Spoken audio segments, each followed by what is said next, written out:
परमात्मा समान रूप से सब में व्याप्त हैं।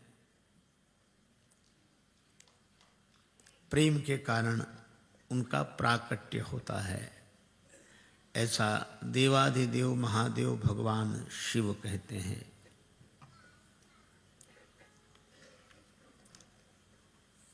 एक व्यक्ति घड़ा बेच रहा था। खरीदने वाले ने उस घड़े की कीमत पूछी। वह बोला 1 रुपया। खरीदने वाले ने कहा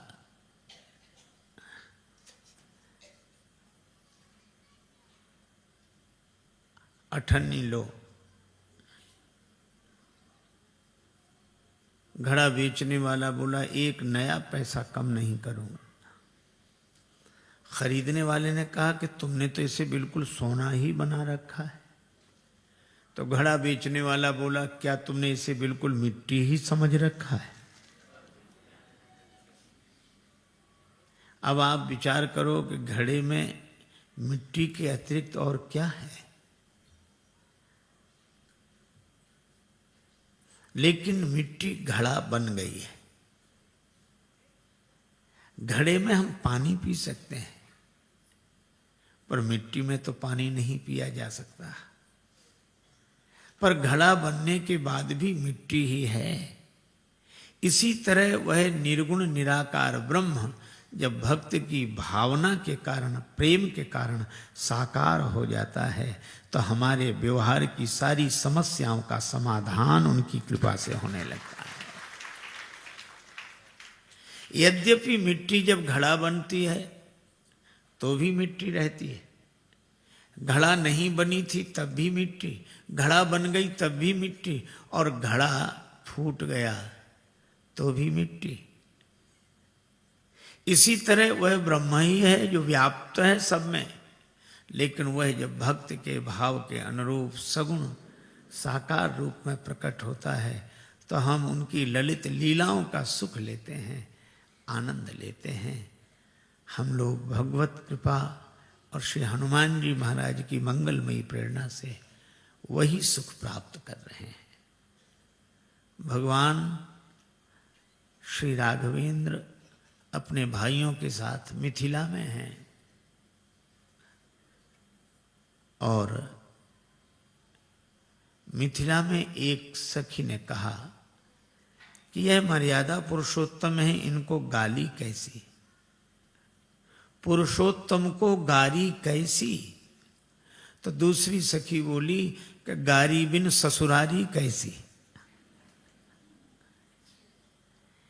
जब ससुराल है तो गाली ही सुनने को मिलेगी, और बड़ी बड़ी मधुर सुंदर गाली। एक सखी ने श्री लक्ष्मण जी से कहा कि आप तो जनकपुर में ही रह जाओ, क्या करोगे अयोध्या जाकर। श्री लक्ष्मण जी ने कहा क्यों। सखियां कहती हैं पाहुन मिथिले में रही जईता, आप मिथिला में ही रह जाओ। पाहुन मिथिले में रही जईता, अवध जईता तो कूना खईता। अयोध्या में जाओगे तो क्या खाओगे। श्री लक्ष्मण जी ने कहा क्या हमारे यहाँ खाने को नहीं है। सखियां बोली है तो, पर जो यहाँ खाने को मिलता है सो वहाँ नहीं मिलेगा। कैसी बात करती हो, हम भी महाराज दशरथ के पुत्र हैं, राजमहल के वासी हैं, यहाँ से भी अच्छा वहाँ मिलता है। यहाँ क्या मिलता है जो वहाँ नहीं मिलेगा। सखियाँ मुस्कुराकर बोली यहाँ तो गाली खाने को मिलती है, घर में भी गाली ही खाते हो क्या। ऐसी मधुर मधुर गालियों से भगवान प्रसन्न होते हैं। सखियां कहती हैं धरि ध्यान सुनो धनुधारी, गारी मिथिला की। धरि ध्यान सुनो धनुधारी, गारी मिथिला की। धरि धनुधारी गारी मिथिला की धरधाम। श्री रघुवर अवध बिहारी गारी मिथिला की। श्री रघुवर अवध बिहारी गारी मिथिला की धर ध्यान सुनो धनुधारी गारी मिथिला की धर ध्यान। और गाली कितनी सुंदर सुनाती हैं। पहली गाली,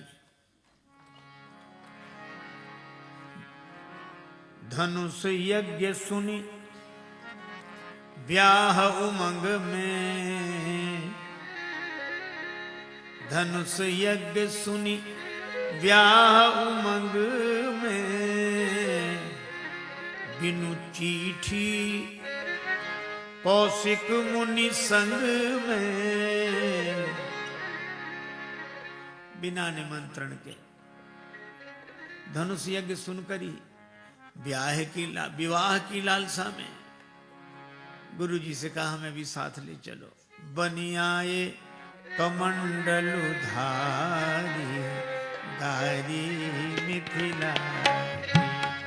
बनियाए कमंडल धारी गारी मिथिला की धर ध्यान सुनो धनुधारी गारी मिथिला की धर ध्यान। श्री लक्ष्मण जी ने कहा कि मान लो श्री राघवेंद्र बिना निमंत्रण के ही आ गए, यह उनकी करुणा है, स्वभाव है। लेकिन वे सामान्य नहीं है। मार्ग में अहिल्या जी का उद्धार हुआ। सखियां बोली अरे अरे अरे अरे धीरे धीरे बोलो, कोई सुन लेगा तो परिणाम अच्छा नहीं होगा। क्यों? सखियां बोली इसलिए मग मह मुनितीय मध्य शिला के प्रगट करी पग धूरी छुला के। और कोई सुनेगा तो क्या कहेगा, हो राजकुंवर यमधारी गारी मिथिला की। हो राजकुंवर यमधारी गारी मिथिला की धर रामा धर ध्यान सुनो धनुधारी गारी मिथिला की। धर ध्यान सुनो धनुधारी गारी मिथिला की। अरे कोई ये सुन लेगा कि मार्ग में शिला में से नारी प्रकट कर दी आपने चरण धूली छुला के, तो लोग यही सोचेंगे कि राजकुमार हैं भी या नहीं, कोई मदारी तो नहीं है। लक्ष्मण जी ने कहा कि सुनो, हमारे श्री राम जी के रूप का ऐसा जादू चला कि पूरा जनकपुर श्री राम जी पर न्योछावर हो गया। कीने स्वबस नगर नर नारी, नगर के समस्त नर नारियों को अपने बस में कर लिया हमारे राम जी के रूप का ऐसा जादू। सखियां बोली हाँ सो तो ठीक है, लेकिन छमाही इम्तिहान में कोई पास हो जाए और सालाना में फेल तो पास नहीं माना जाता। कैसे? सुंदरता अभिमान में सीना तानी चले पर आयो पसीना।